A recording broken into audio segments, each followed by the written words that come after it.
So hey everyone and welcome to physical academy. तो CUET की marathon classes हम ले रहे थे और ऑलरेडी मैं अगर आपको बात करूँ तो मैं जो है मैथमेटिकल फिजिक्स के अंदर मोस्ट ऑफ द पार्ट, ठीक है, अगर मैं बात करूँ मैथमेटिकल के अंदर तो most of the part I will already covered. कहाँ तक कवर कर चुका हूँ? मैंने आपको वेक्टर पूरा कवर करके दिखा दिया है, लेक्चर 1 देख लेना सीयूईटी मैराथन करके, ठीक है। मैट्रिक्स का ऑलमोस्ट 80 to 90% पार्ट मैंने कवर कर लिया, 80 to 90% हिस्सा हम कवर कर चुके हैं। तो अब जो बची हुई कहानी है, ठीक है, उसके बारे में डिस्कशन कर लेते हैं और समझने की कोशिश करते हैं कैसे करेंगे उसको। तो अब मैं आपको जो टॉपिक पढ़ा रहा हूँ नेक्स्ट, वो है एक इंपॉर्टेंट टॉपिक जहाँ से आप 100% मान के चलिए, 100% बता रहा हूँ, 100% यहाँ पे गारंटी दे रहा हूँ कि एक क्वेश्चन यहाँ से आएगा, ठीक है, पक्का आएगा सीयूईटी के अंदर, ठीक है। सीयूईटी नहीं, हर एग्जाम आता है, बट सीयूईटी का जो रिसेंट पेपर होने वाला है उसके लिए गारंटी दे रहा हूँ। Eigen value and eigen function. देखो आइगन वैल्यू क्या होती है? नॉन जीरो वैल्यूज होती है। ये मान लो कोई ऑपरेटर है, ये कोई फंक्शन है, ठीक है, दो चीज़ें हमारे पास यहाँ पे है, ये कोई ऑपरेटर है, ये कोई फंक्शन है। तो जब हमने फंक्शन पे ऑपरेटर को ऑपरेट कराया तो आपको आइगन वैल्यू मिली और फंक्शन वैसे का वैसे लेफ्ट हो जाता है। तो इसको अगर आगे ले जाएंगे तो A minus lambda I x equal to zero, तो ए माइनस लेमडा आई जो बना, इसका डिटर्मिनेंट को अगर हम जीरो रख दें, यहाँ पे लिखा हुआ है देखो, ए माइनस लेमडा आई का डिटर्मिनेंट जीरो, तो इसको कहते हैं करेक्टरिस्टिक इक्वेशन, ठीक है। और फिर जैसे आप श्रोडिंगर इक्वेशन पढ़ते हैं, श्रोडिंगर इक्वेशन आपने पढ़ा होगा, श्रोडिंगर इक्वेशन हमने पढ़ा हुआ है, तो श्रोडिंगर इक्वेशन उसी का तो एग्जाम्पल है, ठीक है। कोई डाउट हो रहा है यहाँ पे? तो श्रोडिंगर एग्जाम्पल एप्लीकेशन जो है इसका एक बहुत अच्छा एग्जाम्पल है। कोई डाउट यहाँ पे? नो। तो कैसे आइगन वैल्यू निकालते हैं? तो आइगन वैल्यू क्या है, ठीक है, तो वैल्यू ऑफ लेमडा, यहाँ से सॉल्व करने के बाद हमें लेमडा की कुछ वैल्यू मिलेंगी। तो value of lambda for which x have non zero solution, ये जो एक्स है, एक्स पे हमने इसको ऑपरेट कराया, why have non zero solutions, तो वो क्या कहलाती है? आइगन वैल्यूज कहलाती है। फिर हमने देखा आपके पास कोई मैट्रिक्स है, A equal to cos theta sine theta minus sine theta cos theta, ठीक है, इस तरीके की आपने मैट्रिक्स देखी। तो मैट्रिक्स देखी तो आप क्वेश्चन कह रहे हैं कि find the eigen value of and eigen function. तो हमने इसके लिए करेक्टरिस्टिक इक्वेशन यहाँ पे पहले बनाई, A minus lambda equal to zero, ठीक है, आप देख पा रहे हो A minus lambda equal to मैंने जीरो किया। तो ए माइनस लेमडा जीरो करने के बाद, ठीक है, यहाँ पे जस्ट ब्लैक हो जा रहा है, वेट अ मिनट। तो ए माइनस लेमडा जीरो करने के बाद हमें cos theta minus lambda sine theta minus sine theta cos theta minus lambda equal to zero मिला। तो इसको सॉल्व करने के बाद लेमडा की दो वैल्यू मिलेगी, cos theta plus minus i sine theta. तो लेमडा की हमारे पास दो वैल्यू है, एक तो कॉस थीटा प्लस आई साइन थीटा है लैम्डा वन, दूसरी जो आइगन वैल्यू है उसकी cos theta minus i sine theta है। देखो जिस ऑर्डर की मैट्रिक्स होती है उतनी ही उसकी आइगन वैल्यूज होती है। ये देखो 2x2 की मैट्रिक्स है तो दो ही आइगन वैल्यू होंगी, ठीक है। यहाँ तक तो किसी को कोई डाउट नहीं होगा, मुझे ऐसा लगता है, ठीक है। अगर हो फिर भी तो पूछ लेना। तो यहाँ तक पहुँच गए भाई। फिर आगे चलते हैं थोड़ा सा। यहाँ से देखो तो लैम्डा वन इतना निकला, तो इस लैम्डा वन के करस्पॉन्डिंग हम करेक्टरिस्टिक इक्वेशन निकालते हैं। तो A minus lambda into x लिखेंगे इक्वल टू जीरो। तो ये करेक्टरिस्टिक इक्वेशन है, इसके करस्पॉन्डिंग जो आइगन वैल्यू है कैसे निकलेगी? कॉस लैम्डा वन की वैल्यू रखेंगे यहाँ पे sine theta minus sine theta, this x one x two मानेंगे, ठीक है। जो हमारे पास यहाँ पे वैल्यू है, यहाँ पे क्या मानेंगे? X one x two. अगर 3x3 की होती तो x3 भी मान लेते हैं। तो ये 2x2 की है, फिलहाल एक्स वन एक्स टू यहाँ पे रखा इक्वल टू जीरो हमने किया, ठीक है। इतनी बात समझ में आ गई होगी तुम्हें, यहाँ तक जीरो तक किया और फिर हमने इसको मल्टीप्लाई कर लिया तो हमें ये मिला। लैम्डा वन की वैल्यू पुट कर सकते हो, लैम्डा वन की वैल्यू पुट की तो कॉस से कॉस कटा minus sine theta minus i sine theta, ठीक है। नीचे को हमने इसको सॉल्व करा, जब हमने इसको सॉल्व किया तो हमें क्या मिला? देखो ये मिला। इसको सॉल्व करने के बाद एक्स वन इक्वल टू, आप इसको मल्टीप्लाई कर लेना, है ना, इसको इस रो को इस कॉलम से और इस रो को इस कॉलम से मल्टीप्लाई करके दो इक्वेशन बनेगी। तो हमारे पास कंडीशन क्या आई? See the condition, the important thing is हमारे पास कंडीशन क्या आ रही है, ओके। तो हमारे पास जो कंडीशन आ रही है बच्चों, ओके, हमारे पास जो कंडीशन आ रही है, just wait a minute,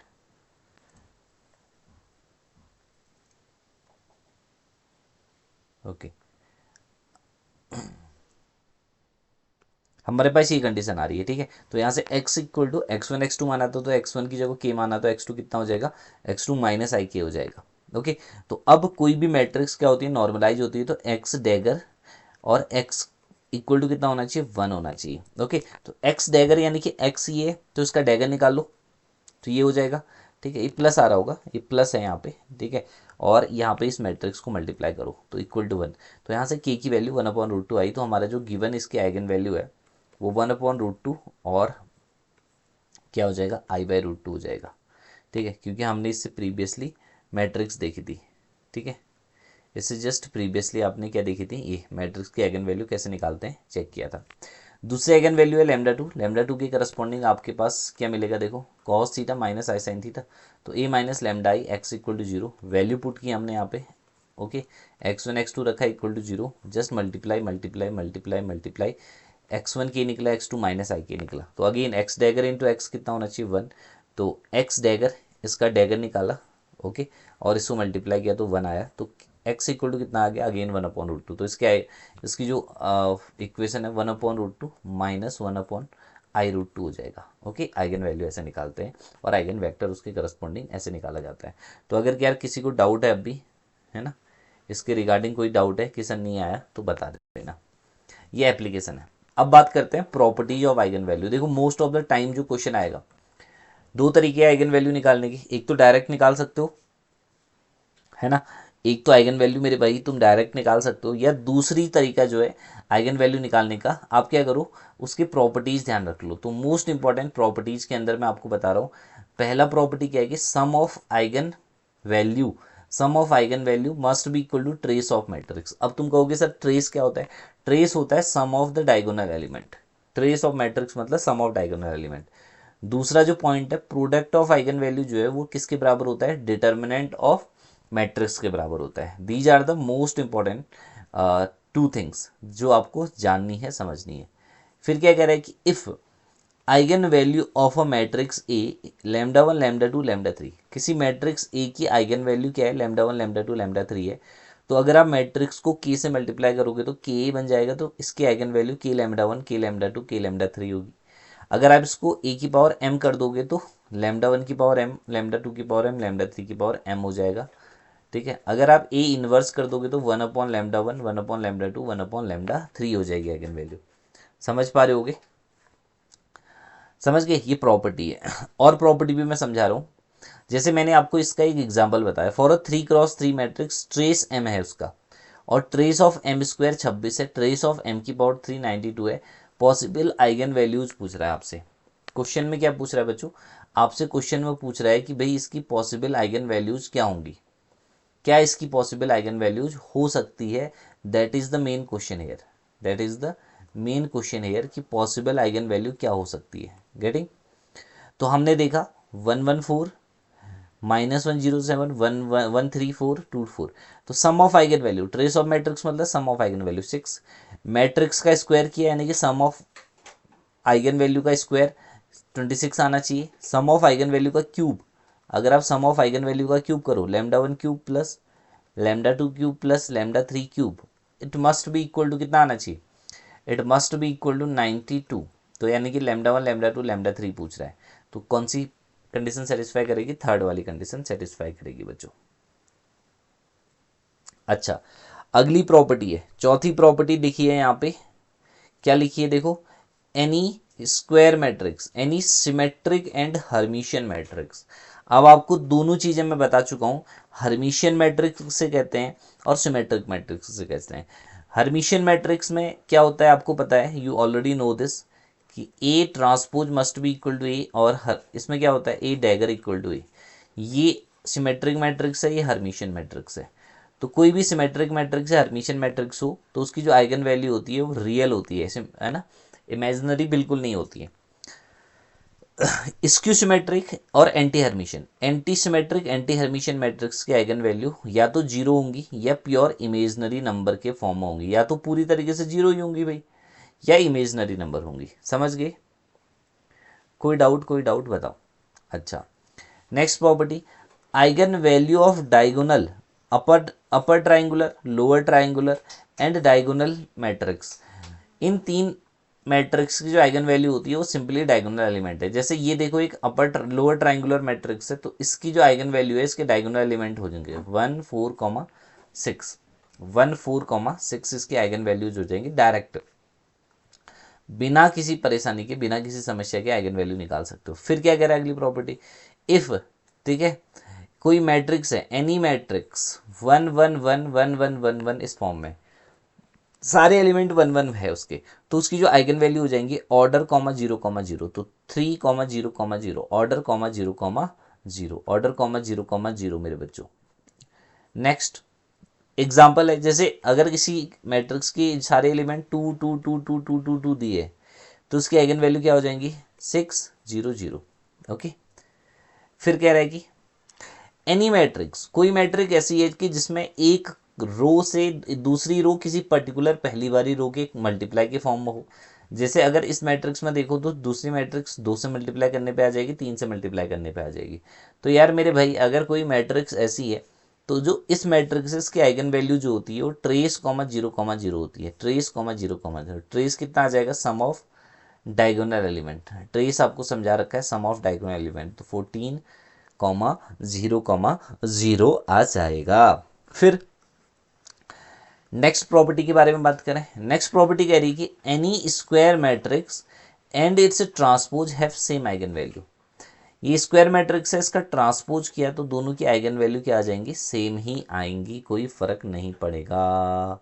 okay अच्छा, तो ये प्रॉपर्टी है जिनसे सवाल 90% आने की संभावना है। इनसे क्वेश्चन पक्का आएगा। नेक्स्ट पूछते हैं कैली हैमिल्टन थ्योरम। एक आदमी है उसने एक थ्योरम दी है कैली हैमिल्टन थ्योरम। ये थ्योरम बड़ी इंपॉर्टेंट है। क्यों इंपॉर्टेंट है? इससे आपको मैट्रिक्स का इन्वर्स निकालने में हेल्प मिलेगी। तो अगर आपको किसी मैट्रिक्स का इन्वर्स निकालना है तो लंबी चौड़ी प्रक्रिया है कि adjoint of A upon mod of A निकालो। ये बहुत लंबी चौड़ी प्रक्रिया है बच्चों। तो इस प्रक्रिया से बचने के लिए अगर तुम्हें इस प्रक्रिया से क्या करना है बचना है तो हम क्या करेंगे ये कैली हैमिल्टन थ्योरम लगा देंगे। क्या कहती है Cayley Hamilton theorem? Every square matrix, ठीक है। देखो अगर तुम CUET की तैयारी कर रहे हो, फिजिक्स तुम्हारा सब्जेक्ट है और MSc फिजिक्स के लिए प्रिपेयर कर रहे हो, तो ये लेक्चर सीरीज जो है यानी कि मैराथन्स जो है CUET के लिए, इसमें 100% कोर्स आपका कवर होगा। अभी तो आपको एप्लीकेशन फिल करने की डेट ही 4 जुलाई तक है। तो यानी कि 10 जुलाई तक पूरा CUET का सिलेबस अपलोड हो जाएगा आपके चैनल पे।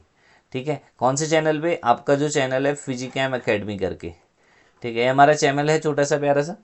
तो इस चैनल पे आपको क्या कर लेना है, must of all of you should join this channel, यानी कि सब्सक्राइब कर लेना है और अपने दोस्तों को प्रेरित करना है कि वो भी ज्वाइन करें जो भी MSc इंट्रेंसेस या जैम की फ्री ऑफ कॉस्ट तैयारी करना चाह रहे हैं। यहाँ पे हम 100% फ्री में बैच भी लाने वाले हैं। ठीक है, तो फिर ताकि तुम ऐसा ना कहो कि पढ़ाई हमारी इसलिए नहीं हो पाई क्योंकि कोर्सेज महंगे थे। तो इसलिए आप जुड़े रहिए, डेली ज्वाइन करिए और मैराथन्स पक्का देखिए। जैसे वेक्टर पूरा हो गया, ये मैट्रिक्स ख़त्म ही होने वाली है ऑलमोस्ट, सब कुछ मैराथन में कवर हो जाएगा 4-5 क्लासेस में। तो यार यहाँ पे लिखा है कि every square matrix satisfy its own characteristic equation. हर एक मैट्रिक्स जो है स्क्वायर मैट्रिक्स अपनी ओन कैरेक्टरिस्टिक इक्वेशन को क्या करती है भैया, सेटिस्फाई करती है। तो ये कोई मैट्रिक्स है ये जिस 1 2 3 4, तो इसकी कैरेक्टरिस्टिक इक्वेशन बना के दो। पहले क्या बनी, ये बनी इसकी कैरेक्टरिस्टिक इक्वेशन। तो इस लैम्डा की जगह अगर हम a रख देंगे तो a² - 5a - 2i = 0। तो ये क्या बन गई, इसकी कैरेक्टरिस्टिक इक्वेशन बनी। ठीक है, ये क्या बनी इसकी, ये जो इक्वेशन बनी this is called the characteristic equation, ये वाली। और हर मैट्रिक्स अपनी कैरेक्टरिस्टिक इक्वेशन को क्या करती है प्यारे बच्चों, सेटिस्फाई करती है। ओके, अब देखो जैसे ये मैट्रिक्स है a² - 2a + 3i, इसकी आइगन वैल्यू निकालनी है तो उल्टा लगा दो, a की जगह लैम्डा रख दो तो लैम्डा की वैल्यू आ जाएगी 3 और -1, 3 और -1 आ जाएगी। ठीक हो गया। अगला एप्लीकेशन देखते हैं इनवर्स निकालने के। अगर आपको किसी मैट्रिक्स का भैया इनवर्स निकालना है, ठीक है, तो इनवर्स कैसे निकालेंगे, ए इनवर्स ऐसे निकालते हैं। तो हम क्या कर सकते हैं, उसकी कैरेक्टरिस्टिक इक्वेशन बनाएंगे और इस दोनों साइड ए इनवर्स से मल्टीप्लाई कर दो। तो a² × a inverse -5a a inverse -2a inverse, तो ये i बन जाएगा। तो a - 5i - 2a इनवर्स, तो a इनवर्स की वैल्यू a - 5i/2 आ जाएगी। तो ये इनवर्स निकालने के भी काम आता है। ठीक है, देखो कैसे निकाला, a की वैल्यू रखी, 5i किया और /2 कर दिया, a इनवर्स अपने आप निकल जाएगा। तो इजी इजी मेथड से हमेशा सवाल किया करो, है ना। हमेशा जब भी जीवन में क्वेश्चन करने की प्रक्रिया में जाओ, क्वेश्चन करने का मन करे कि नहीं सर आज हम क्वेश्चन करेंगे, तो इजी प्रक्रिया के को अपनाओ और सवाल को टकाटक बना के आ जाओ। देखो CUET में 400 का जो क्वेश्चन पेपर है उसमें तुम आराम से 350 से ज़्यादा नंबर ला सकते हो।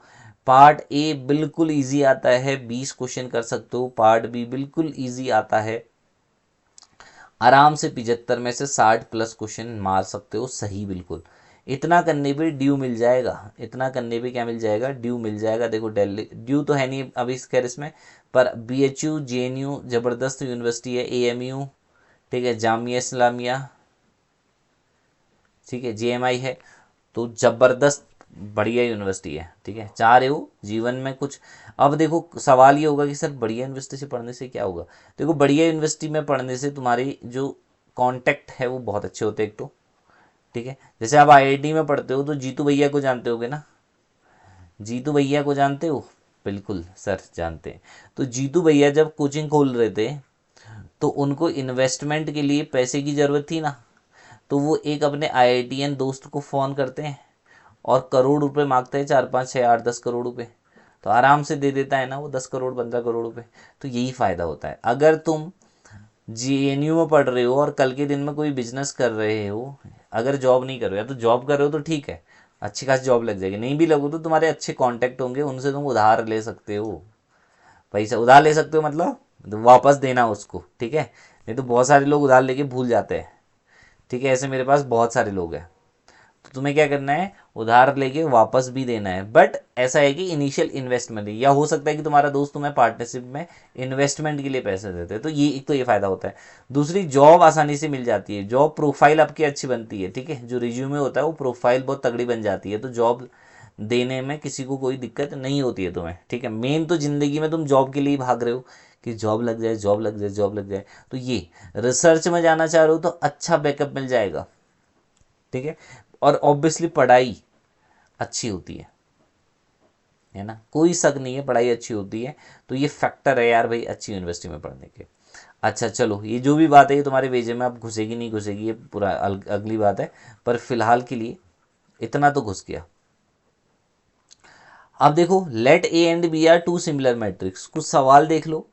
तो A और B सिमिलर मैट्रिक्स है, तो इनका डिटर्मिनेंट क्या होगा, same trace, same determinant, same eigen value, same rank, ठीक है, ये होना चाहिए।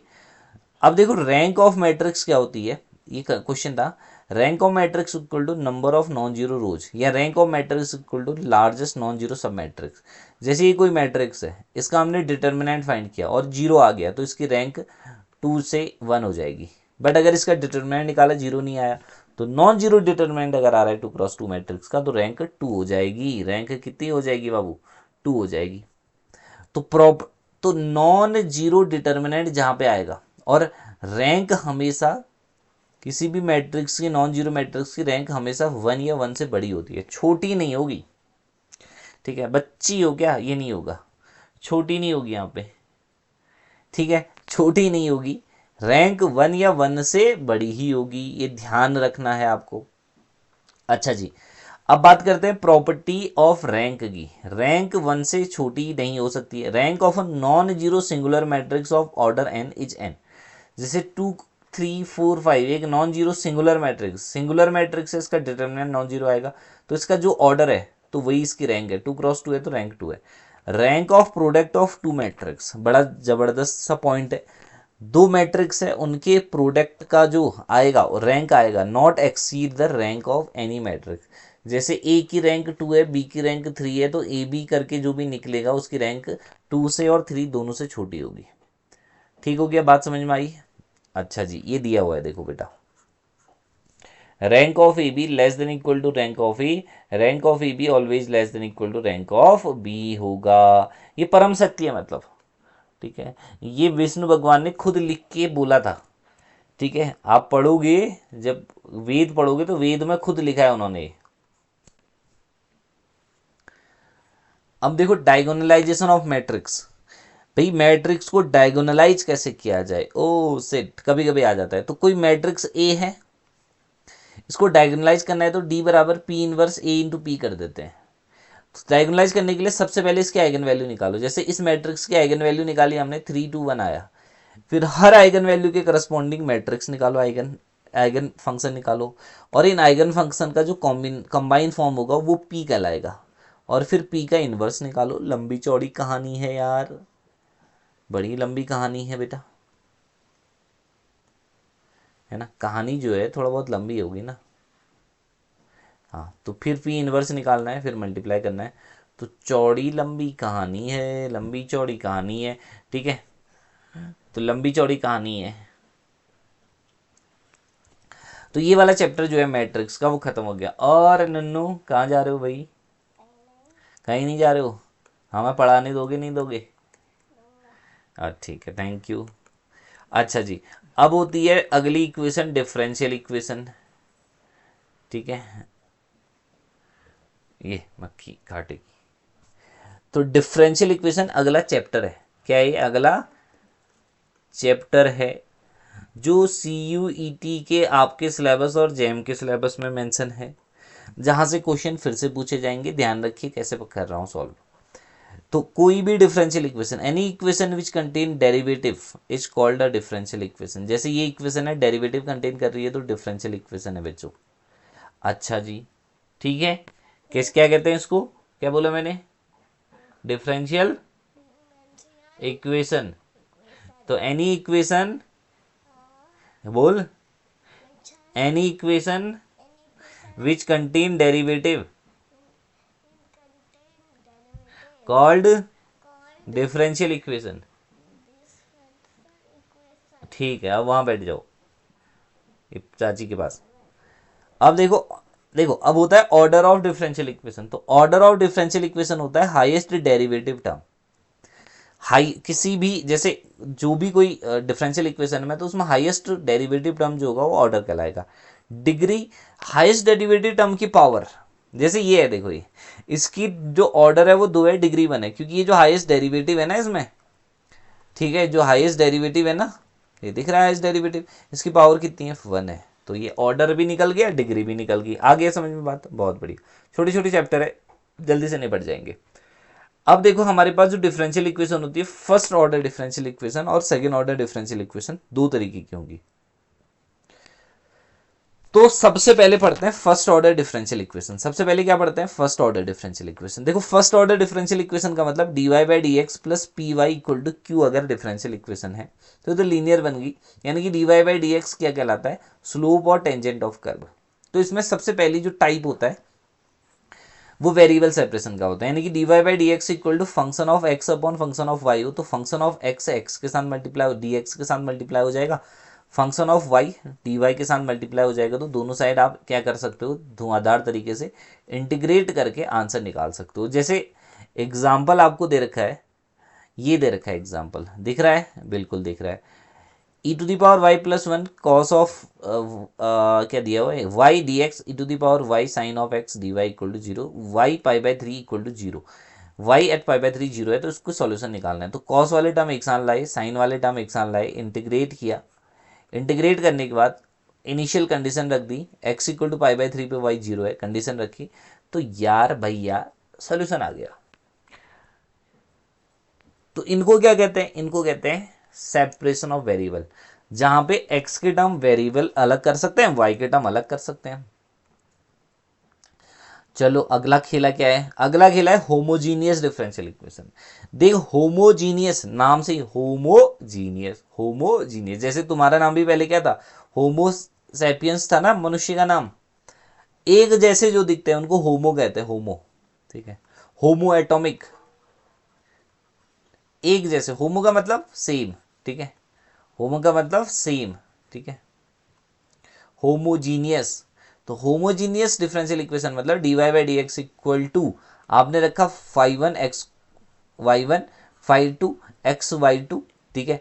तो ये भी x का फंक्शन है, यहाँ पे वेरिएबल सेपरेट नहीं कर पा रहे, तो बट ऊपर जो है, मतलब न्यूमरेटर में और डिनोमिनेटर में जो टर्म है, अगर दोनों की डिग्री सेम हो, डिग्री क्या हो? सेम हो, तो उसको कहते हैं होमोजीनियस डिफरेंशियल इक्वेशन। समझ में आ रही है? दोनों की डिग्री, डिग्री डिग्री मतलब दोनों ने बीए किया हो, या दोनों ने क्या किया हो? एमए किया हो, ठीक है, दोनों ने मान लो क्या किया है, एमए किया है, तो दोनों की डिग्री क्या है, सेम है, तो इसको होमोजीनियस कहेंगे। तो इस तरीके की इक्वेशन में आप वेरिएबल सेपरेट कैसे कर सकते हो, Y equal to V X रख सकते हैं और डी वाई बाई, इसको डिफ्रेंशिएट करेंगे तो D Y by D X equal to V plus x D we by D X आ जाएगा। तो जैसे ही ये करेंगे तो now now now the equation converted into variable separation. अब आपकी इक्वेशन किस में कन्वर्ट हो जाएगी, सेपरेशन ऑफ वेरिएबल में कन्वर्ट हो जाएगी। चुन दी क्वेश्चन है, कोई दिक्कत। जैसे ये एग्जाम्पल है बाबू, ये तो इसमें d x by d y करा तो ये क्या बन गई, एक होमोजीनियस इक्वेशन बन गई। तो y की जगह वी एक्स रख दिया और D Y by D x की जगह v plus x D we by D x रखा, तो हमारे पास जो इक्वेशन बनी उसको सॉल्व करेंगे तो अपने आप ये वेरिएबल सेपरेशन में कन्वर्ट हो जाएगी। इसमें सबसे जरूरी जो इक्वेशन होती है वो लीनियर डिफरेंशियल इक्वेशन होती है। क्या होती है, लीनियर डिफरेंशियल इक्वेशन, ये सबसे इंपॉर्टेंट होती है। ठीक है, ठीक है भाई, ये सबसे ज्यादा इंपॉर्टेंट है, समझ में आ रही बात, बहुत बढ़िया, उसको भी आ गई। तो ये सबसे इंपॉर्टेंट है, मतलब ये वाला जो सवाल है वो काफी इंपॉर्टेंट है। तो आपको लीनियर डिफरेंशियल इक्वेशन दिख रही है, d Y by D x plus p y equal to q. इस फॉर्म में अगर कोई इक्वेशन है जहां पे पी और क्यू या तो कांस्टेंट होंगे, या तो कांस्टेंट होंगे, है ना, या तो दोनों कांस्टेंट होंगे, या तो दोनों कांस्टेंट होंगे, समझ में आ रही बात।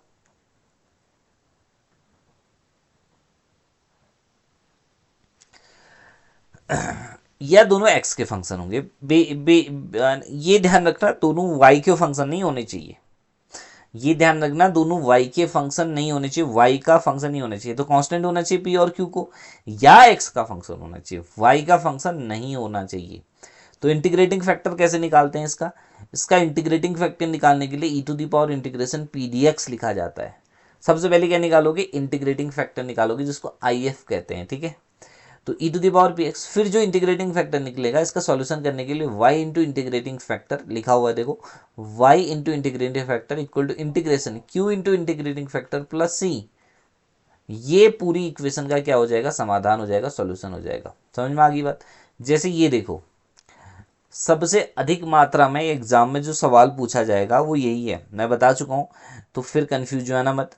सबसे अधिक मात्रा में बेटा जो सवाल पूछा जाएगा वो यही क्वेश्चन है। अब देखो d Y by D x plus two y equal to two plus e to the power minus x square with y zero equal to zero, then limit x tends to infinity y is a function of x equal to किसके बराबर होगा। ओ हो, बढ़िया सवाल आ गया है। तो option दिए 0 1 2 -1। चलो देखते हैं क्या सवाल है। अब ये इक्वेशन कैसी है, लीनियर है क्या, ओ लीनियर है बिल्कुल।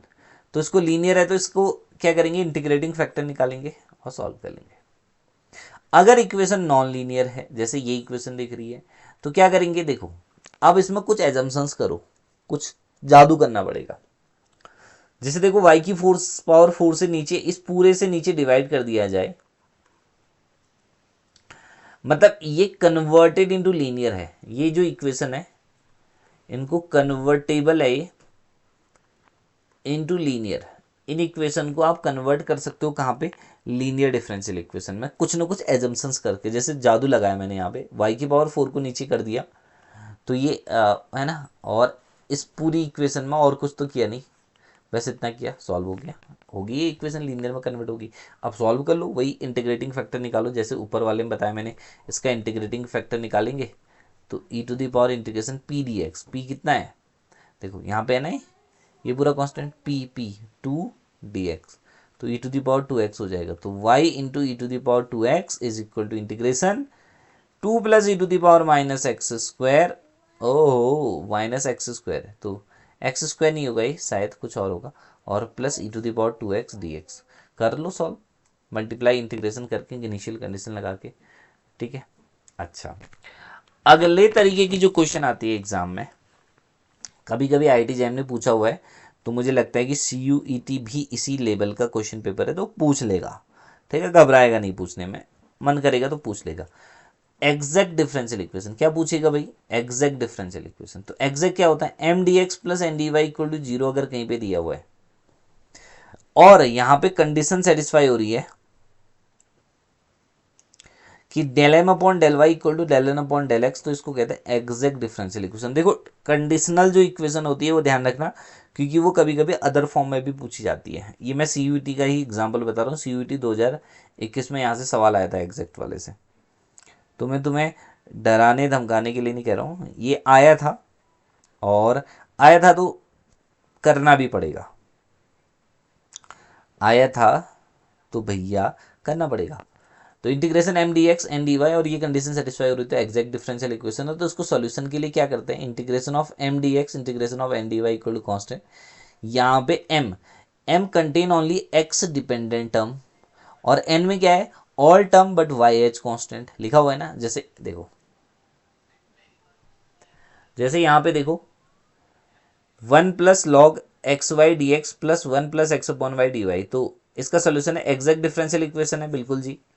अब यहाँ पे इसका सॉल्यूशन करना है तो एम डी एक्स, इसमें एक्स के डिपेंडेंट टर्म लिखने खाली, और इसमें क्या लिखने हैं? एन डी वाई, एन में क्या लिखने हैं? All term but y h constant. तो ये एम है ना, ये m d x plus n d y. तो समझ गए होंगे क्वेश्चन। तो ये फर्स्ट ऑर्डर डिफरेंशियल इक्वेशन। कौन सी? First order differential equation. अब पढ़ते हैं सेकंड ऑर्डर डिफरेंशियल इक्वेशन के बारे में। देखो अगला एग्जैक्ट ध्यान रखना और कंडीशन ध्यान रखना एग्जैक्ट की। दूसरी जो इक्वेशन है वो है सेकंड ऑर्डर डिफरेंशियल इक्वेशन बच्चों। कौन सी इक्वेशन? Second order.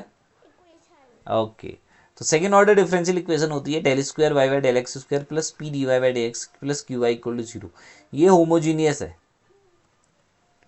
होमोजीनियस है। इसी में नॉन होमोजीनियस भी आएगा, इसी में क्या आएगा? Non homogeneous. ठीक है, ये क्या है? होमोजीनियस है। अभी जो अपन पढ़ रहे हैं वो होमोजीनियस डिफरेंशियल इक्वेशन है। तो let y equal to e c e to the power m x इसका सॉल्यूशन है। तो यहाँ पे रखेंगे तो हमें एक इक्वेशन मिलेगी, यानी कि इसकी जगह एम स्क्वायर लिख सकते हैं, इसकी जगह एम लिख सकते हैं। तो m square plus p m plus q equal to zero, इसको कहते हैं ऑक्सिलरी इक्वेशन। हमेशा जब भी इक्वेशन दी हो तो ऑक्सिलरी इक्वेशन बनाएंगे। इसको सॉल्व करके एम के रूट्स निकालेंगे, एम वन एम टू दो।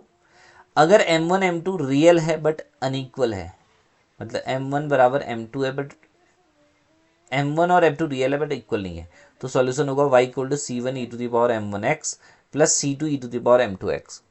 अगर m1 m2 बराबर है, रियल है, तो y इक्वल टू हो जाएगा c1 plus c2 x e to the power mx। ये भी इंपॉर्टेंट है, दिख ही रहा होगा जो जो बता रहा हूँ मैं।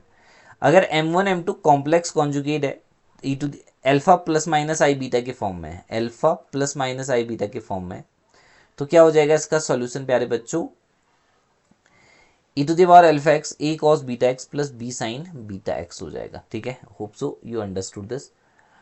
ओके जी, अब देखो कुछ एग्जांपल देख लेते हैं। जैसे ये डिफरेंशियल इक्वेशन है, homogeneous second order differential equation, और x जब जीरो है तो y की वैल्यू 2 है, और इसको डिफरेंशिएट कर रहा है तो y dash at x equal to 0 1 है। तो पहले इसकी ऑक्सिलरी इक्वेशन टीप ली हमने यहाँ से। सबसे पहला काम वही है, वही है बनाया।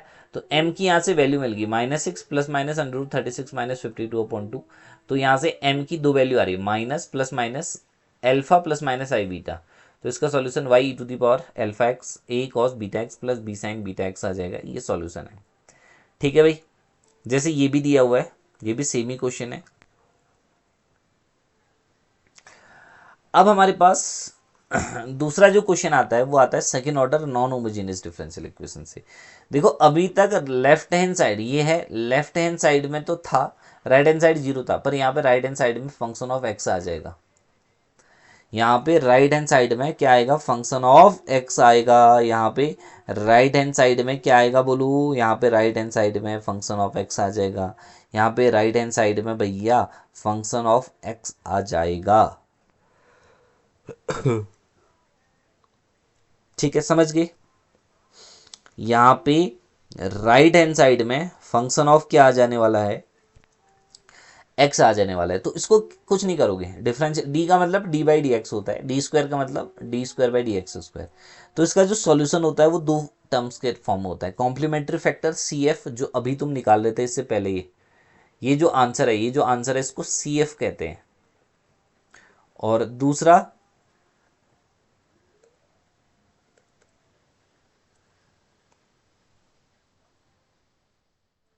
CF और दूसरा फॉर्म होता है PI। तो CF प्लस PI का मतलब पर्टिकुलर इंटीग्रेशन।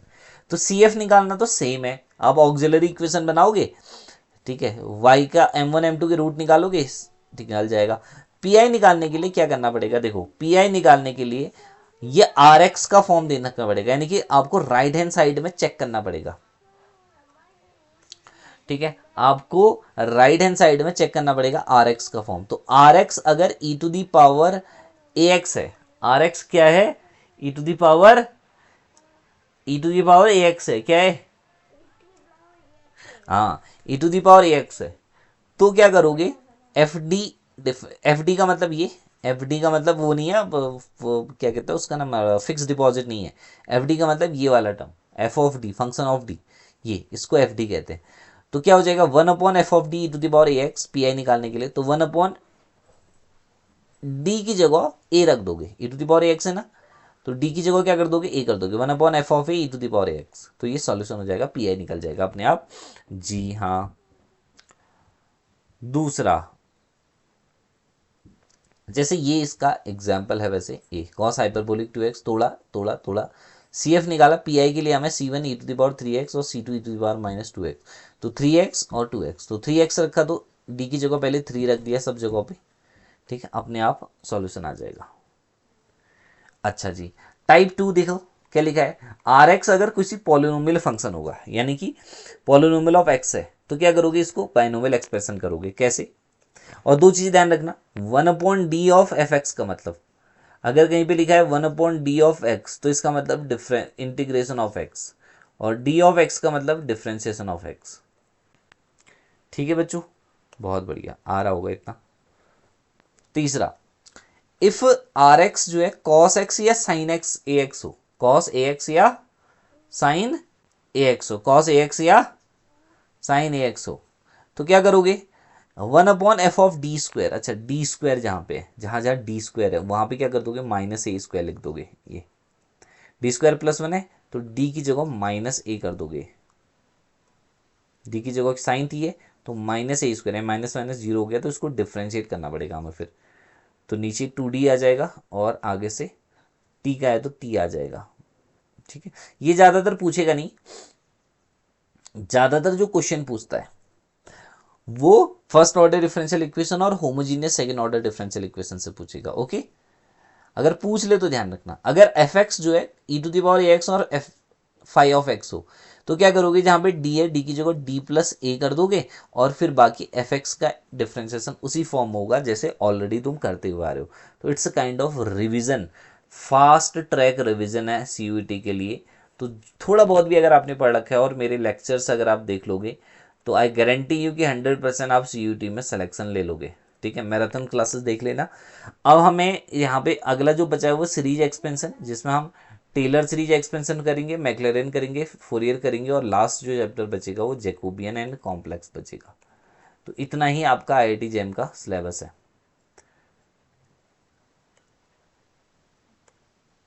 ओके। ये यहाँ पे फिर कॉम्प्लेक्स वगैरह पढ़ेंगे, डी मॉर्गन थ्योरम वगैरह, डी मोवर थ्योरम वगैरह पढ़ेंगे, और समझने की प्रयत्न करेंगे कि भाई क्या है कॉम्प्लेक्स, ठीक है। सीरीज पढ़ेंगे और थोड़ा बहुत कॉम्प्लेक्स, ज़्यादा नहीं पढ़ना है, कॉम्प्लेक्स थोड़ा बहुत भी पढ़ोगे तो काम चल जाएगा, ओके। कॉम्प्लेक्स ज़्यादा नहीं पढ़ना है, अगेन थोड़ा बहुत कॉम्प्लेक्स पढ़ोगे तो क्लियर हो जाएगा। तो एक और लेक्चर अपलोड करना पड़ेगा अपन को ताकि आपका सिलेबस पूरा हो जाए। तो बाय बाय, और भूलना मत कि आपको चैनल को क्या करना है, क्या करना है, चैनल को सब्सक्राइब करना है, और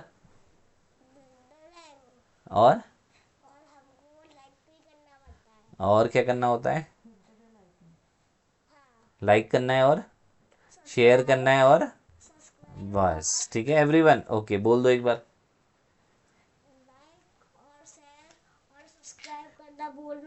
ओके।